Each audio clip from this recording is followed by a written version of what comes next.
Grim Knight byl alternativní verzí Batmana, který začal používat zbraně od chvíle, kdy zastřelil Joea Chilla, který mu zavraždil rodiče. Byl Batmanovým nepřítelem, protože se často spojoval s Batmanem Who Laughs.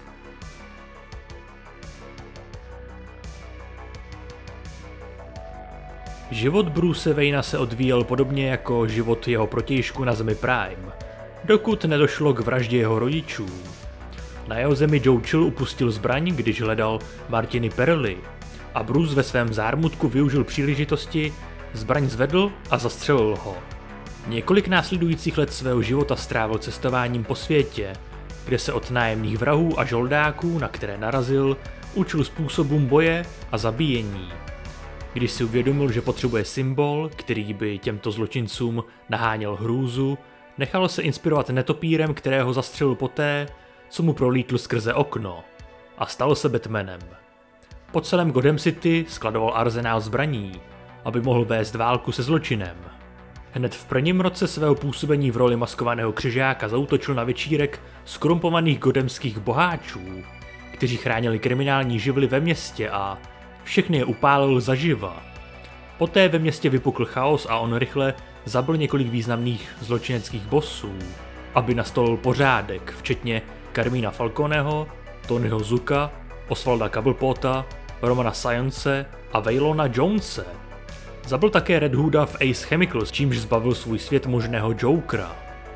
Tím si však získal pozornost poručíka GCPD Jima Gordona, který si domníval, že Batman ve svém boji se zločinem překročil hranici.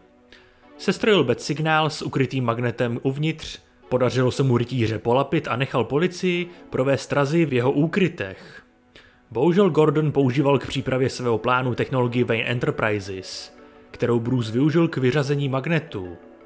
Zabití Gordonových mužů na střeše a výbuchu falešného arzenálu, aby zabil policisty GCPD, které považoval za skorumpované.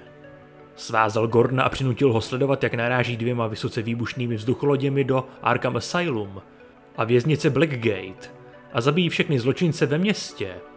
Poté zjistil starostu Harveyho Denta pomocí radioaktivní látky, aby ho přiměl povolit rozmístění techniky Wayne Enterprises po celém Gothamu a zahájil tak hromadný dohled nad celým městem a převzal kontrolu nad vším, aby mohl vést svou válku, aniž by u toho musel být. Zabil lupiče automatickou zbraní, shodil auto dětského predátora z mostu a způsobil, že skorumpovanému soudci selhali lékařské implantáty. Gotham se stal pod Batmanovým nemilosrdným dohledem mnohem bezpečnějším místem. Jeho komorník Alfred Pennyworth, který byl znechucen jeho metodami, ho opustil, přestože mu Bruce nainstaloval do krku implantát, který ho mohl zabít. Bruce ho nechal odejít a obrátil pozornost ke Gordonovi, kterého posledních 6 týdnů nikdo neviděl. Jeho ukázka síly však Gordonovi umožnila uvědomit si, že Bruce je Batman. Jim přesvědčil starostu Denta, aby dovolil úřadům provést razy ve Waynově domě. S pomocí FBI zneškodnil štěnice a netopíří vysílačky, které Bruce rozmístil po celém Gothamu pomocí kódů, které mu dal Alfred.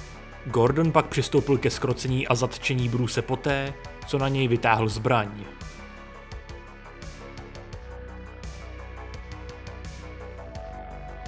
Poté, co byl naverbován Batmanem Who Laughs, sloužil Grim Knight jako jeho zástupce a sledoval jeho plán na infikování prvotního vesmíru.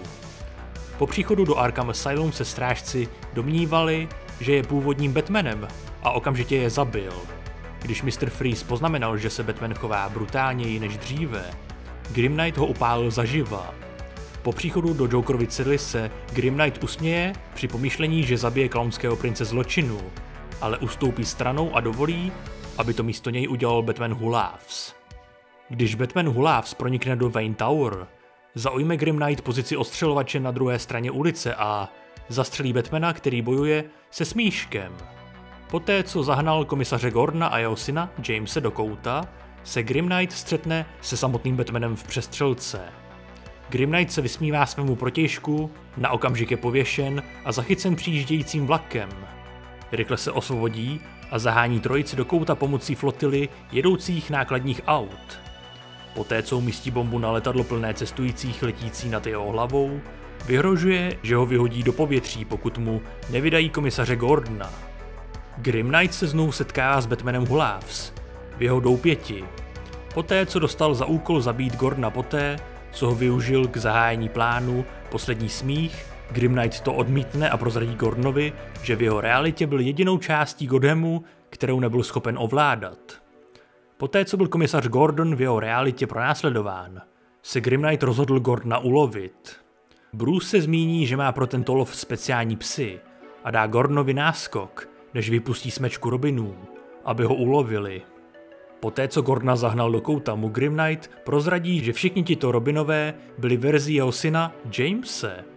Vytáhne velký nůž, který GCPD vyrobila pro Gordona v jeho realitě, a Grim Knight se směje, když Gordon skočí do nedalekého říčního proudu, aby unikl, a pošle Robiny, aby ho znovu vystopovali. Po proniknutí do Batmanovy jeskyně Grim Knight rozežene všechny obránce a je zahnán do kouta jak komisařem Gordonem, tak Jamesem. Gordonova slova využije k tomu, aby si Jamese naklonil na jeho stranu, ale Grim Knight brzy získá převahu a začne Gordona škrtit. Když do vody vylije láhvičku s toxinem, prozradí Grim Knight část plánu Batmana Huláfs.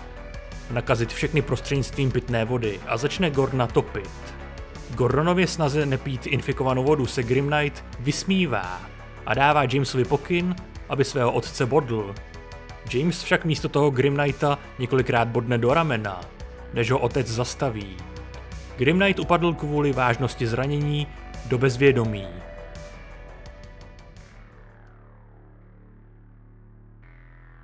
Během Perpetuiny invaze do multiversa se Grim Knight vrátil spolu s dalšími Nightmare Batmany. Hlídal netopíří hrad a nastražil několik trojzubců. Tak, toto byla celá historie zlého alternativního Batmana. Jinak díky moc za sledování, díky moc za vaši podporu tohoto kanálu, ať už v podobě lajku, dislajku, odběru se zvonkem, komentáře, sdílení či finanční podpory na Patreonu, YouTube členství, donatu nebo super díky. Vpravo nahoře máte kartu k playlistu, ve které se nachází videa z celé této série. V popisku pod videem máte odkazy na mé sociální sítě, kam denně dávám info, kdy, v kolik a jaká videa vyjdou, nebo jaké streamy a další zajímavé informace. Ještě jednou díky moc za vaši pozornost, uvidíme se u dalších videí nebo livestreamů a do té doby dělejte to, co vás baví, bez ohledu na to, co vám kdo říká teď už. Speciální poděkování patronům na Patreonu a také YouTube členům, kteří podporují chod a nezávislou produkci tohoto kanálu. Mějte se a někdy příště.